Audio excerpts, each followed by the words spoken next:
गजब ही हो गया, अद्भुत, चमत्कार, अकल्पनीय। ऐसे लगता है जैसे कल का ही दिन था। 10 साढ़े 10 साल पहले 26 नवंबर 2012 को हमारी पार्टी बनी। तब तो किसी ने सोचा भी नहीं था कि एक एमएलए भी बन पाएगा, ये भी उम्मीद नहीं थी कि एक एमएलए बनेगा। और आज 10 साढ़े 10 साल के अंदर आम आदमी पार्टी देश की राष्ट्रीय पार्टी बन गई है। 1300 से ज्यादा पार्टियां हैं देश में, पूरे देश में 1300 से ज्यादा पार्टियां, और उनमें केवल 6 पार्टियां राष्ट्रीय पार्टियां हैं, और उन 6 में से केवल 3 पार्टियां हैं जिनकी एक या एक से ज्यादा राज्यों के अंदर सरकारें हैं। उन 3 में आम आदमी पार्टी आती है, बीजेपी, कांग्रेस, आम आदमी पार्टी। तो सबसे पहले मैं सभी कार्यकर्ताओं को तहे दिल से बहुत बहुत बधाई देता हूं, सभी सपोर्टर्स को, हमारे शुभचिंतकों को, हमारे वोटर्स को,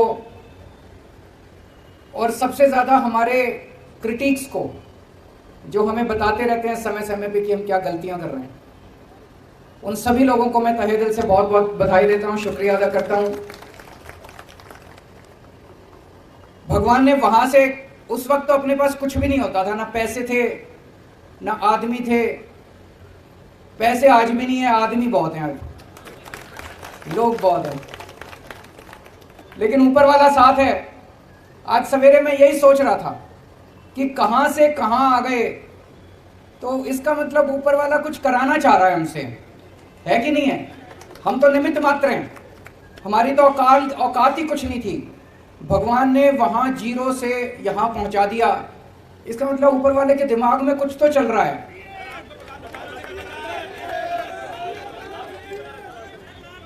ऊपर वाला कुछ तो हमसे, देश के लिए कुछ तो कराना चाह रहा है।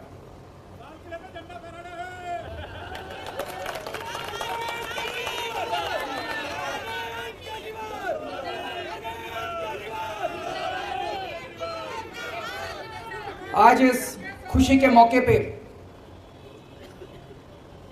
मनीष जी की और जैन साहब की बड़ी याद आ रही है।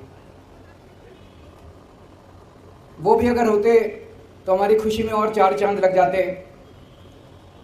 वो संघर्ष कर रहे हैं देश के लिए, हम सब के लिए।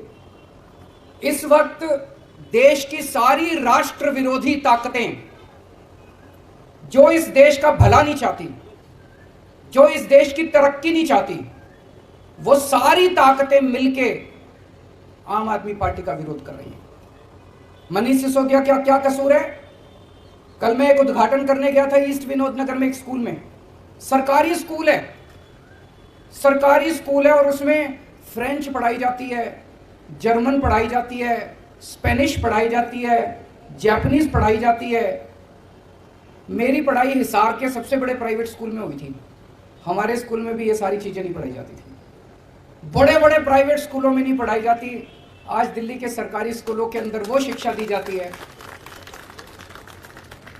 तो मनीष सिसोदिया का कसूर था कि उसने गरीबों के बच्चों को सपने देखने सिखाए, कि सपने देखो, बड़े बड़े सपने देखो, उनको पूरा करने का जज्बा रखो। यह कसूर था मनीष सिसोदिया का। 75 साल से गरीब का बेटा गरीब रह जाता था क्योंकि अच्छी शिक्षा नहीं मिलती थी। उनको उसने सपने दिए, उनके सपनों को उसने पर दिए, और ये सारी राष्ट्र विरोधी ताकतों ने मिलकर मनीष सिसोदिया को जेल के अंदर डाल दिया। जैन साहब का क्या कसूर था? उनका कसूर था कि अगर इस देश के अंदर कोई भी पैदा हो, उसको अच्छा इलाज मिलना चाहिए, चाहे गरीब हो चाहे अमीर हो। गरीब आदमी हो तो इसका मतलब यह नहीं कि वो रुलेगा, वो कॉरिडोर में पड़ा रहेगा, उसको दवाई नहीं मिलेगी, उसको इलाज नहीं होगा। अच्छा इलाज कराएंगे, सबका अच्छा इलाज कराएंगे, सरकार कराएगी इलाज अच्छा। यह कसूर था सत्येंद्र जैन का। उसने एक सपना देखा था देश के लिए, सारी राष्ट्र विरोधी ताकतों ने मिलकर उसको बेचारे को जेल के अंदर डाल दिया। लेकिन बेचारा नहीं है, वो भगत सिंह का चेला है।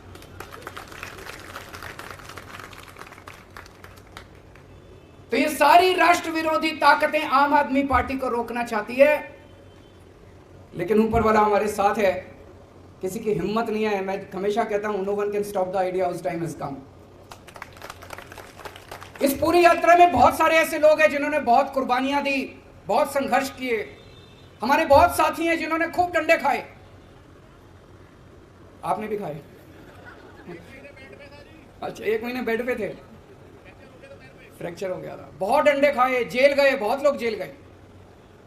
हमारी संतोष कोहली शहीद हो गई। हमारे साथ मीरा सान्याल जी होती थी। विपिन करके एक लड़का था पंजाब में, चुनाव में प्रचार के दौरान उसका हार्ट अटैक हो गया। और भी ऐसे कई लोग हैं जिनको हमने इस यात्रा के दौरान खोया है। आज इस मौके पे हम उन सबको याद करते हैं और भगवान से प्रार्थना करते हैं कि उन सबको शांति दे, उनकी आत्मा को शांति दे, अपने श्री चरणों में उनको स्थान दे। बहुत सारे ऐसे लोग हैं जिन्होंने बहुत संघर्ष किया। अपने परिवार नौकरी करते थे, अच्छी अच्छी नौकरियां छोड़ के आ गए, क्योंकि उन्होंने सबने सपना देखा था कि एक दिन ऐसा आएगा जब देश के अंदर अच्छी शिक्षा मिलेगी। वो सब बड़े खुश हैं कि दिल्ली के अंदर और पंजाब के अंदर जिस तरह से मॉडल गवर्नेंस का बनाया जा रहा है, उनके सपने पूरे हो रहे हैं। बहुत लोगों ने संघर्ष किया है और आज टाइम है अपनी आइडियोलॉजी को याद करने का, अपनी विचारधारा को याद करने का। आम आदमी पार्टी की विचारधारा के 3 स्तंभ हैं। याद है ना सबको? याद नहीं है?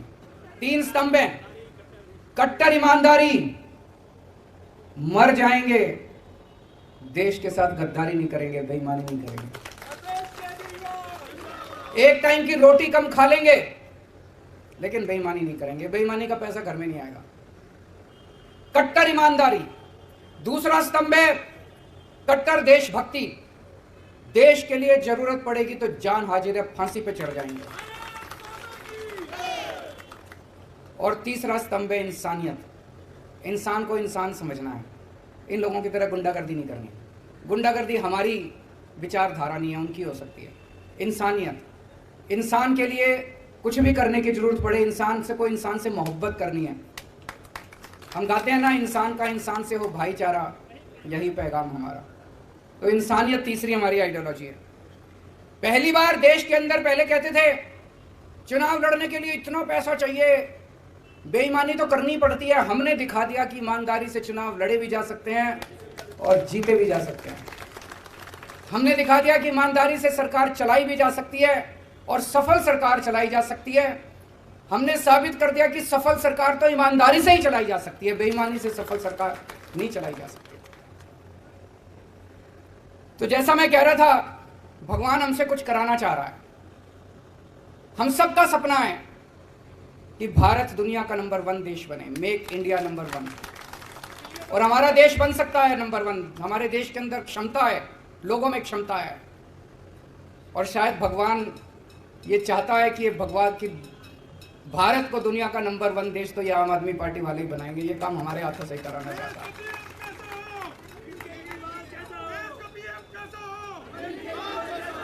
देश की राजनीति के अंदर राजनीति को एक नई दिशा दी है। अभी तक जब भी ये लोग चुनाव में आते थे, केवल और केवल गुंडागर्दी, गाली गलौज, उसने उसको गाली दे दी, उसने इसको गाली दे दी, उसने उसको कुछ कह दिया, उसने इसको कुछ कह दिया। टीवी वाले आते थे, जी उन्होंने आपके बारे में ये बोला, आपको क्या कहना है? अरे बोलने दे, क्या हमको क्या लेना देना किसी ने क्या कहा हमारे बारे में। बस यही चलती थी राजनीति। इसने ये बोला जी आपके बारे में, आपको क्या कहना है? उसने ये बोला जी आपके बारे में, आपको क्या कहना है? जाति के नाम पे, धर्म के नाम पे पहली बार इन सबको, सबसे बड़े नेता को एक फर्जी क्लास में ले जाकर बिठा दिया हम लोगों ने।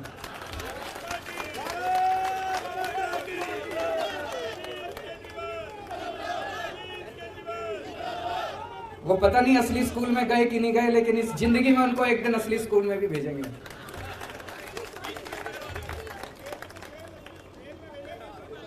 पहली बार देश की राजनीति में स्कूलों की बात होने लगी है। जहां हम जाते हैं चुनाव लड़ने, वहीं पे सारी पार्टियां स्कूलों की बात करती है, अस्पतालों की बात करती है, मोहल्ला क्लिनिक की बात करती है। सुन के अच्छा लगता है। यही तो होनी चाहिए राजनीति। असली राजनीति तो यही है कि स्कूल की बात हो, राजनीति, पानी की बात हो, बिजली की बात हो। अब सारी पार्टियां कहती है बिजली फ्री देती नहीं है, कहती तो हैं, कहलवा तो दिया सबसे। अमित शाह जी ने भी एक, मेरे को याद है कहीं बोला था, वेस्ट बंगाल में जाके बोला था हमारी पार्टी की सरकार बनी तो इतने यूनिट बिजली फ्री। कहलवा सबसे दिया, करवा भी देंगे सब लोगों से धीरे धीरे।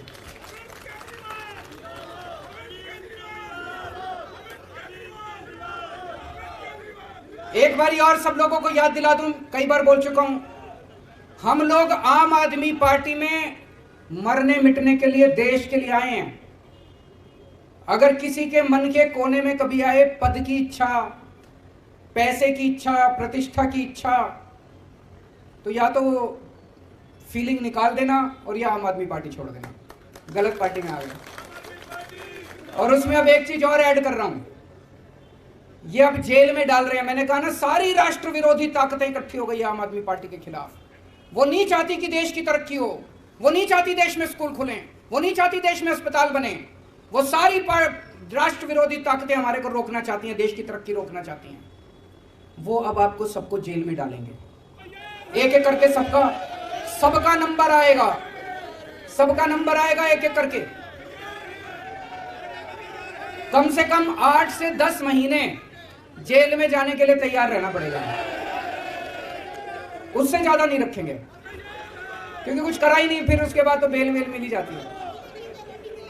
तो अगर किसी के मन में डर है, अगर किसी के मन में डर है, तो आम आदमी पार्टी छोड़ देना।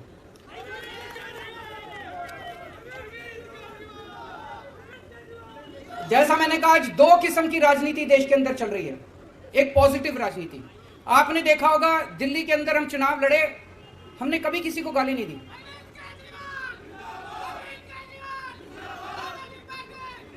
हमने कभी किसी को गाली नहीं दी। हम हमेशा, मैंने पिछले चुनाव में, दिल्ली के चुनाव में, चुनाव के पहले बोल दिया था कि भाई मैंने 5 साल में काम किए, अगर आपको मेरे काम अच्छे लगे तो मेरे को वोट देना, नहीं तो मेरे को वोट मत देना। काम के नाम पे वोट मांगे हमने। पंजाब में गए, हमने अपनी गारंटियों के नाम पे वोट मांगे। गोवा में गए, गुजरात में गए, अपनी गारंटियों के नाम पे, काम पे वोट मांगे। ये पॉजिटिव राजनीति है। और ये लोग जो गुंडागर्दी करते हैं, मारकाट करते हैं, लड़ाई झगड़े करते हैं, गाली गलौज करते हैं, ये नेगेटिव राजनीति है। इस देश को पहली बार हम लोगों ने एक पॉजिटिव राजनीति दी है। आज इस मंच से इस देश की जनता को आह्वान करना चाहता हूं कि भारत को नंबर 1 देश बनाने के लिए आम आदमी पार्टी के साथ जुड़िए। और आम आदमी पार्टी से जुड़ने के लिए एक नंबर दे रहा हूं, उस नंबर पे जो जो लोग देश भर में, आप तो जुड़े हुए हैं, आपको करने की जरूरत नहीं है, इस पे मिस कॉल मारें जो जो देख रहे हैं। 987-1010-101 987-1010-101 इस नंबर पे मिस्ड कॉल मारें आम आदमी पार्टी से जुड़ने के लिए। और अंत में भगवान से प्रार्थना करता हूं कि अगर इस देश की सेवा के लिए ये जान चली जाए तो अपने को बहुत सौभाग्यशाली समझूंगा। इस शरीर का कतरा कतरा, मेरे शरीर के खून का कतरा कतरा इस देश के लिए अगर शहीद हो जाए तो अपने आप को बहुत सौभाग्यशाली समझूंगा। देश के उन सब करोड़ों लोगों को सलाम जिन लोगों ने इतने कम समय में आम आदमी पार्टी पे इतना विश्वास किया, इतनी बड़ी हमको जिम्मेदारी दी। राष्ट्रीय पार्टी बनने की जिम्मेदारी कोई छोटी जिम्मेदारी नहीं है, बहुत बड़ी जिम्मेदारी है। ऊपर वाले से प्रार्थना करता हूं कि ये जिम्मेदारी पूरी ईमानदारी और निष्ठा के साथ हम लोग पूरी कर पाएं, ऐसा हमें ताकत दें, हमें सद्बुद्धि दें। बहुत बहुत शुक्रिया। भारत माता की।